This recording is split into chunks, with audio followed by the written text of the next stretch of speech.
Well, number one dyan, syempre, evaluate nyo muna. Magkano ba yung kaya ninyong ilabas para sa kotse? Kung ikakash nyo yan, magkano ba yung reserve fund ninyo? Kung ihuhulugan nyo naman yan, magkano ba yung kaya nyong monthly? So as much as possible, huwag kayong magsasagad. Okay? Kasi tandaan natin, hindi lang naman yung monthly o hindi lang naman yung presyo ng kotse yung kailangan nating i-consider. So dapat din natin i-consider yung maintenance niyan at yung mga registration and everything. Okay? Now, pag nakapag-set na tayo ng amount kung magkano ba yung kaya nating ilabas para sa kotse, pangalawa dyan is i-evaluate natin ano ba yung needs natin? Ilang seating capacity ba? Saan ba natin gagamitin yung sasakyan?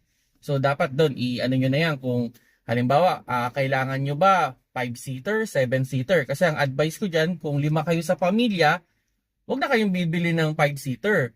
So doon na mag 7-seater na kayo. Pero kung 4 lang naman kayo, okay na kayo sa 5-seater. Okay? So parang kumbaga laging +1 tayo dyan.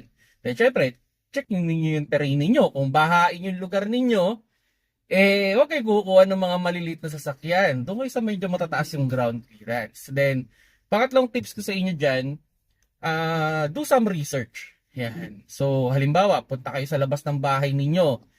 Tingnan ninyo yung mga most common car na available. So, halimbawa, nakapag-list na rin naman siguro kayo kung ano ba yung pasok sa budget ninyo, ano ba yung requirements ninyo. Now, i-check ninyo kung ano yung mas common doon sa lugar ninyo. Kasi halimbawa, ito pag yung sasakyan na yun ang pinaka-common doon, there's a big possibility na maraming marunong gumawa niyan sa area mo. Maraming parts available yan sa area mo. Okay? Then, pang-apat na tips ko sa inyo is mag-ano rin kayo, mag-research din kayo online. Yan. So, research online din. Kumbaga, basa-basa kayo ng mga comment ng mga tao doon sa sasakyan na yun. I-evaluate ninyo. Ang pinaka-advice ko dyan is, as much as possible, huwag kayong kukuha, o na practical side, huwag kayong kukuha ng sobrang bago yung transmission or sobrang bago yung engine.